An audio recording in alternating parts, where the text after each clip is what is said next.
Steve Guttenberg here, and I am the Audiophiliac. Yesterday I did a post about the point of diminishing returns, and some people are getting a little weird about very expensive audio. And here's my advice: don't get weird about it. Don't buy it. Maybe it's not for you. Very expensive hi-fi, $100,000 speakers and $50,000 amplifiers. They're designed and aimed for the luxury market.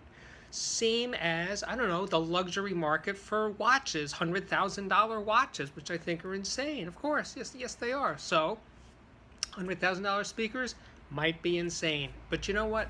One of the things to consider about $100,000 speakers and $80,000 digital converters is that those companies, I don't know, have employees that they like to pay and maybe provide healthcare benefits for. It's not like on the scale of an Apple, they're not Facebook. They're tiny companies, and the economies of scale that apply to mass market products don't apply to very high-end audio companies. They just don't. They're working on a very, very small scale, and the prices are high. Somebody that owns a very high-end speaker company once told me that he personally, the guy that owned the company, he couldn't afford to buy most of the speakers that he sells because they're very expensive, because he's not rich.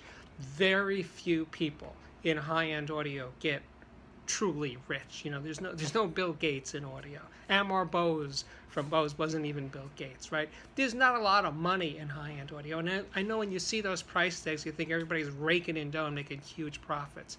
But they're not. Those ads in Stereophone and the Absolute Sound don't come cheap. Going to CES and going to Rocky Mountain cost those companies lots of money, and it's being paid for over relatively small sales, so the prices are high.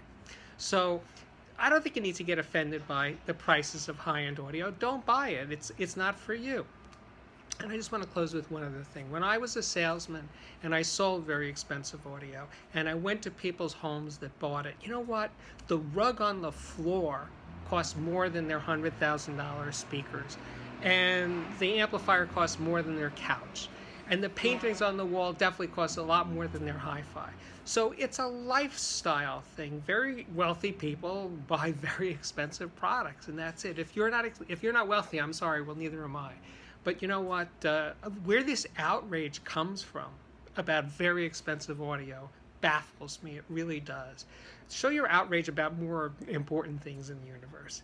Anyway, that's it for today. Steve Guttenberg, the Audiophiliac in Brooklyn, signing off.